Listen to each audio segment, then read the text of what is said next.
I brought home Edna, a Chihuahua Terrier mutt, when I was 12 years old. She'd been living with a punk rock boy named Clay, who hung out where I did on the Santa Fe Plaza. We were called the Plaza Rats, donning our thrift store creations and violent femmes blasting boom boxes.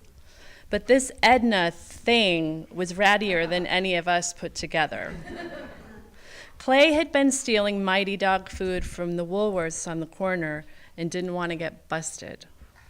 I agreed to take her home for one night, and if my mom didn't let her stay, I'd bring her back the next day.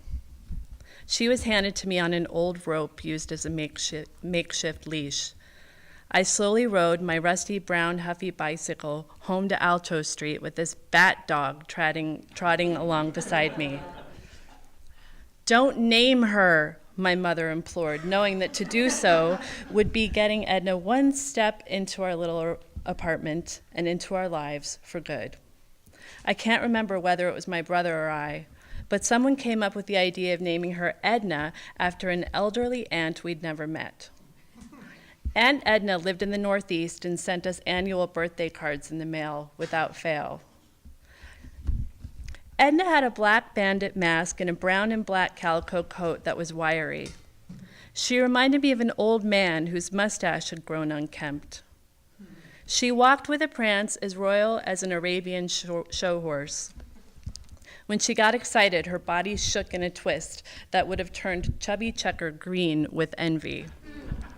She became our family mascot and my constant companion. Every August in New Mexico, we observed the traditional Desfile de los Niños, the pet parade where kids dress their pets up and march down the streets into the plaza. Edna may not have worn the finest costumes, but she held herself with the pride and conviction of mammal worth rescuing. In the same way that children were free range 30 years ago, so were the dogs at our next address, a road called Camino San Acacio. Edna would walk me down the dirt road to school every morning.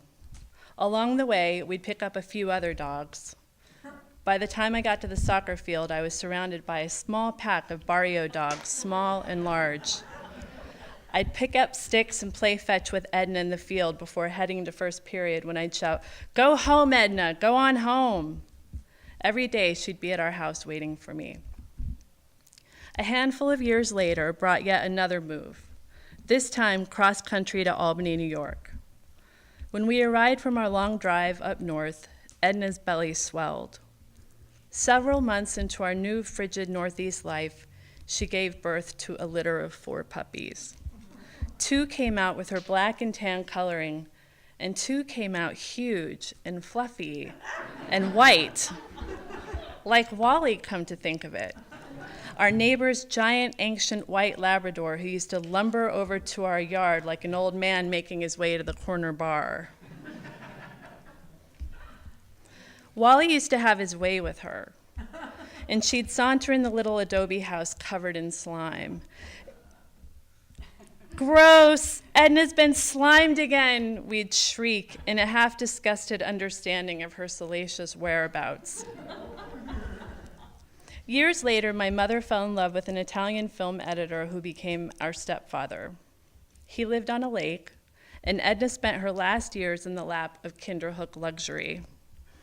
As she grew older and older and older and older, she grew senile, blind with cataracts and deaf. She'd walk up to a corner in the meandering house and bark at nothing. She peed on the floor. In the end, she met her romantic death by walking into the lake. She washed up on the shore of a neighbor, a veterinarian, who brought her home saying she'd probably had a stroke in the water. Sometimes strange things happen in the house. A votive explodes, or a door creaks open without any prompting, and you can bet it's Edna, a bat dog in between worlds. Thank you.